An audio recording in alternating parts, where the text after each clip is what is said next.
Kalau kita lihat ke belakang, masyarakat dulu hidup lebih sederhana. Komunikasi masih lewat surat, informasi lambat, dan peran sosial juga lebih jelas. Tapi sekarang, semuanya berubah cepat sejak hadirnya teknologi, internet, dan media sosial. Perubahan sosial dan budaya postmodern itu adalah perubahan cara kita berpikir, bersikap, dan berperilaku karena pengaruh teknologi digital dan globalisasi. Di era ini, batas antara dunia nyata dan dunia maya makin kabur. Kita bukan cuma hidup di dunia nyata, tapi juga di dunia digital. Dari sinilah muncul masyarakat postmodern, yaitu masyarakat yang hidup di tengah arus informasi cepat, identitas yang fleksibel, dan gaya hidup serba instan. Di masyarakat postmodern adalah munculnya identitas cair. Artinya, identitas seseorang nggak lagi tetap atau kaku. Kita bisa jadi versi yang berbeda-beda tergantung situasi dan media.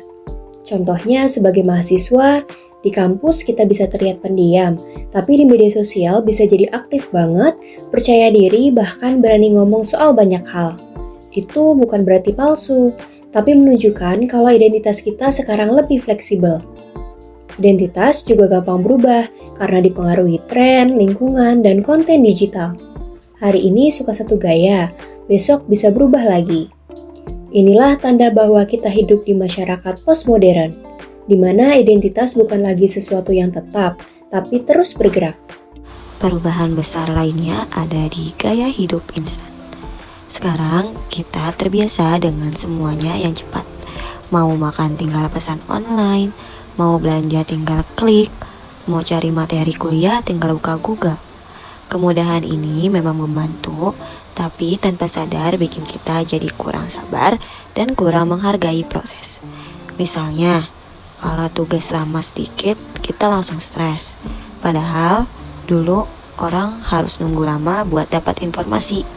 Disinilah terlihat ciri masyarakat postmodern, hidup yang serba cepat, praktis, tapi kadang lupa kalau proses itu juga penting buat membentuk karakter dan kedewasaan.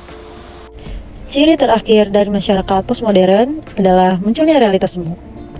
Di media sosial, hidup orang sering terlihat sempurna. Padahal yang ditampilkan cuma bagian terbaiknya saja.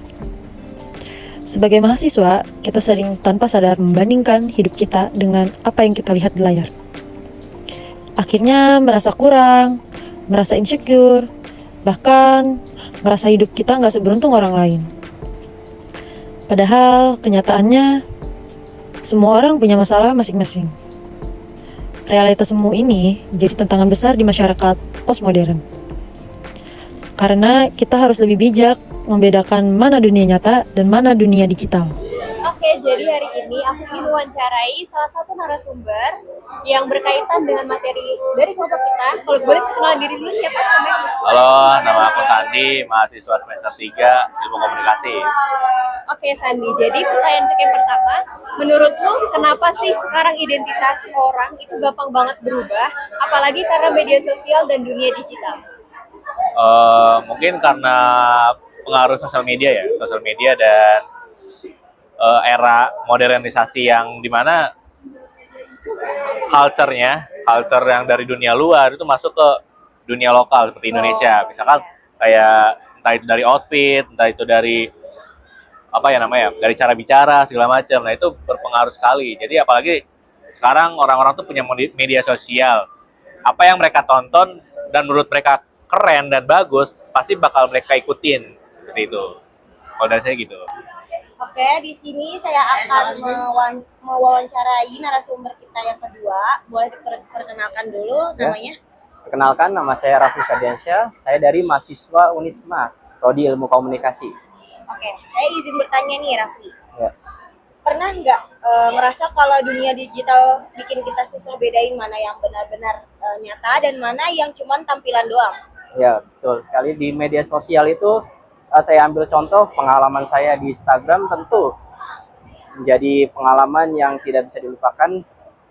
Misalnya saat saya melihat artis, di mana artis itu ada satu kasus di mana artis itu menyumbangkan seperti sumbangan untuk penyakit dia, tetapi ternyata diulik-ulik ternyata dia tidak memiliki penyakit apapun, bahkan sudah dicek oleh dokter, oleh ya rumah sakit terkait lah, ada beritanya di situ. Ini membuktikan bahwa pada media sosial kita tidak benar-benar percaya pada 100% apa yang dibalik layar HP itu. Jadi yang ditunjukkan di depan itu hanyalah untuk atensi atau untuk adjustment saja. Seperti halnya kita melihat sebuah pemandangan, misalnya gunung yang indah, ternyata di baliknya itu ada filternya. Dan aplikasi atau media sosial itu mendukung bahwa sesuatu itu harus difilter terlebih dahulu agar rapi, agar indah, sehingga bisa dinikmati seakan-akan sempurna gitu. Padahal di sini antara batas realita dan citra itu sangat-sangat jomplang sekali, sehingga audiens tidak mengetahui mana yang benar-benar asli dan mana yang benar-benar hanya ditunjukkan saja. One is the loneliest number that you'll ever do. Two can be as bad as one. It's the loneliest number since the